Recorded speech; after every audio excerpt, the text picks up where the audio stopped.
대행성의 위성 하면 가장 먼저 떠오르는 것은 목성의 위성, 혹은 비가 내리면 액화 이산화탄소의 연못이 생겨나는 토성의 위성 타이탄이 아닐까요? 이외에도 해왕성의 위성 트리톤을 떠올리는 사람이 있을지도 모르겠습니다. 여러분 안녕하세요. 개성 넘치는 위성은 여기에서 그치지 않습니다. 예를 들어 천왕성 주위를 도는 티타니아도 매우 흥미로운 위성입니다. 티타니아에 대해 우리는 어떤 것을 알고 있을까요? 아무것도 모르신다고요? 그럼 여러분은 운이 좋습니다. 이곳은 토픽이니까요. 지금부터 모든 것을 자세히 소개해 드리겠습니다. 그럼 시작하죠.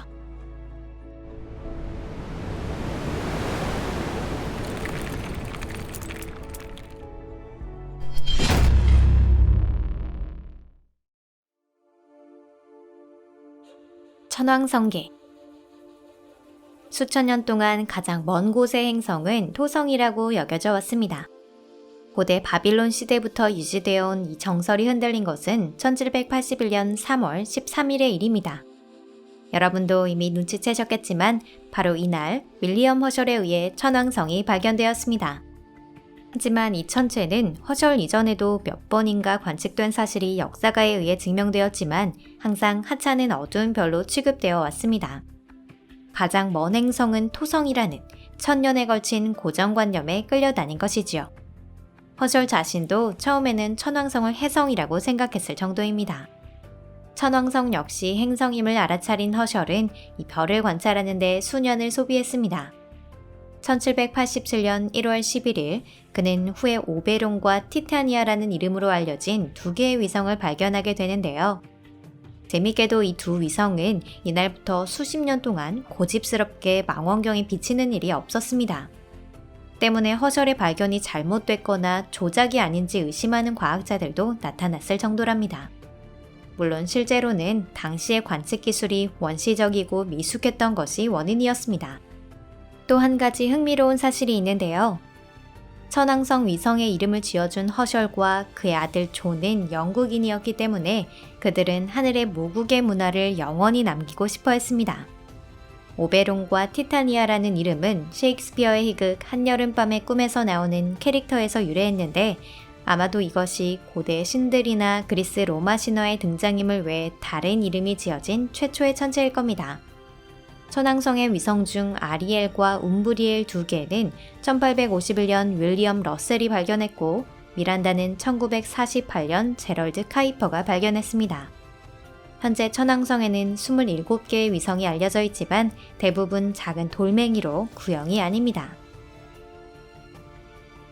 티타니아, 알려진 사실은? 천왕성계의 연구는 거의 진행되지 않았습니다. 천문학 역사상 인류가 만들어낸 탐사기 중 천왕성계를 통과한 것은 1986년 보이저 2호 단 한 대뿐입니다. 다만 기존의 망원경으로도 티타니아의 데이터를 어느 정도 얻을 수 있었는데요. 티타니아의 반경은 788km밖에 되지 않습니다. 즉 가니메데나 타이탄 같은 거대 위성은 물론 달보다 훨씬 소형 천체라는 것인데 천왕성계에서는 최대의 위성입니다. 태양계에는 대부분의 위성이 그렇듯 티타니아는 천왕성에 항상 같은 면을 향하고 있어 자전주기와 공전주기가 일치합니다. 그 길이는 지구 시간으로 8.5일이 조금 넘습니다.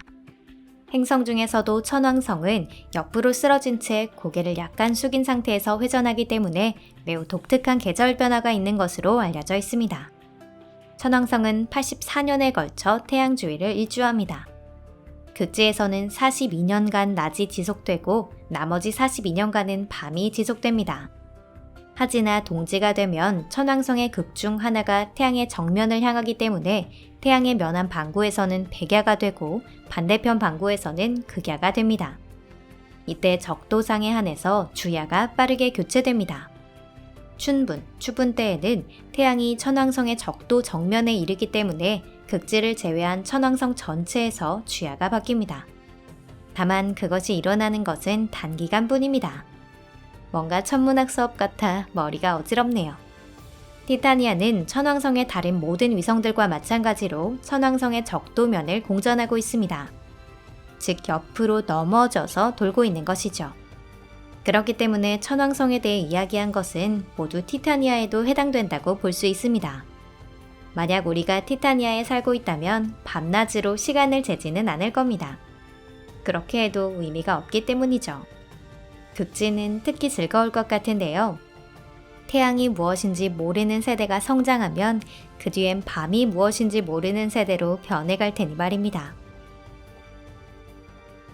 티타니아의 조사 역사. 아까도 말씀드렸듯이 천왕성계를 방문해 위성을 촬영한 최초의 탐사기는 보이저 2호입니다. 보이저는 티타니아에 36만 5천 킬로미터까지 접근하여 픽셀당 3.5km 정도의 해상도를 가진 사진을 촬영했습니다. 위성 중 해상도가 높았던 것은 아리엘과 미란다 뿐이어서 대단한 것은 아니지만 그래도 약간의 데이터를 얻을 수 있었는데요. 아쉽게도 촬영 당시에는 천왕성도 티타니아도 동지나 하지에 해당하는 위치에 있었기 때문에 태양광을 반구밖에 받지 못했습니다. 이때 표면의 40% 정도를 찍을 수 있었는데 지형도를 만들기 위해 충분한 자료가 있는 곳은 24%밖에 되지 않았습니다. 천왕성의 다른 위성들과 마찬가지로 티타니아는 매우 어두운 별이라는 사실을 알게 됐습니다. 티타니아의 표면에서는 대형 크레이터를 꽤 많이 볼 수 있는데요. 예를 들어 거투루드 크레이터의 지름은 330km로 지구 최대의 크레이터인 브래데포트 크레이터를 약간 웃도는 크기입니다. 조사에 성공한 크레이터는 모두 바닥이 납작하고 중앙에 작은 언덕을 가진 것으로 나타났습니다. 티타니아 표면 중 조사가 끝난 부분은 전체적으로 금이 가 있습니다. 이 금이 어떻게 생겼는지는 완전히 밝혀지지 않았는데요.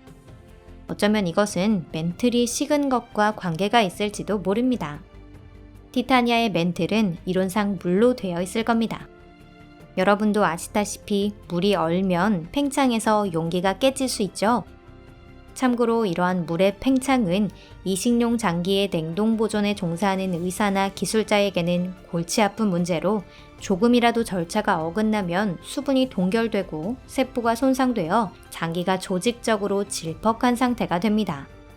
비슷한 일이 티타니아에서도 일어나고 있습니다. 티타니아에는 외태양계에 있는 많은 고체 천체들과 마찬가지로 물의 얼음이 다량 함유되어 있는데요.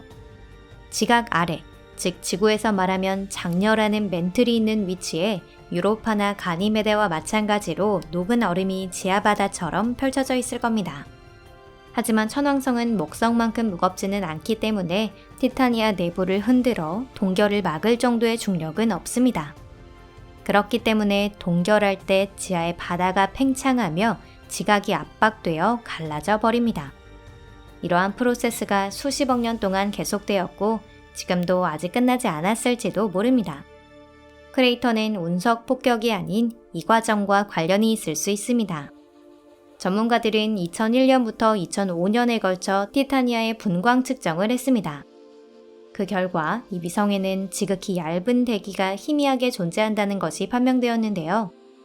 이 대기는 아마도 계절적인 성질을 지녔을 것으로 생각됩니다. 티타니아의 평균 기온은 영하 210도에서 영하 196도이지만 백야가 오래 지속되면서 극지에서는 영하 184도까지 오를 수 있습니다. 이는 티타니아의 지각에 포함되는 이산화탄소 등의 물질이 아주 조금 증발하는 데 충분한 온도입니다. 대기의 발생원은 그 이외에는 존재할 수 없습니다. 오늘 영상은 여기까지입니다. 끝까지 시청해주셔서 감사합니다. 영상이 마음에 드셨다면 좋겠습니다. 티타니아도 천왕성계 전체도 아직 수수께끼에 쌓인 존재로 현재 거의 아무것도 알려져 있지 않습니다. 심지어 표면을 전체적으로 파악한 고화질 사진조차 없습니다. 하지만 앞으로는 더 많은 것이 해명될 겁니다. 앞으로의 미션에 의해 어떤 훌륭한 발견이 일어날지 그것은 아무도 모르죠. 재미있는 화제를 놓치지 않도록 채널 구독과 알림 설정을 부탁드립니다. 또한 좋아요와 SNS 공유도 부탁드립니다. 여러분의 응원이 저희에게는 큰 힘이 됩니다. 그럼 다음 영상에서 뵐게요. 안녕히 계세요.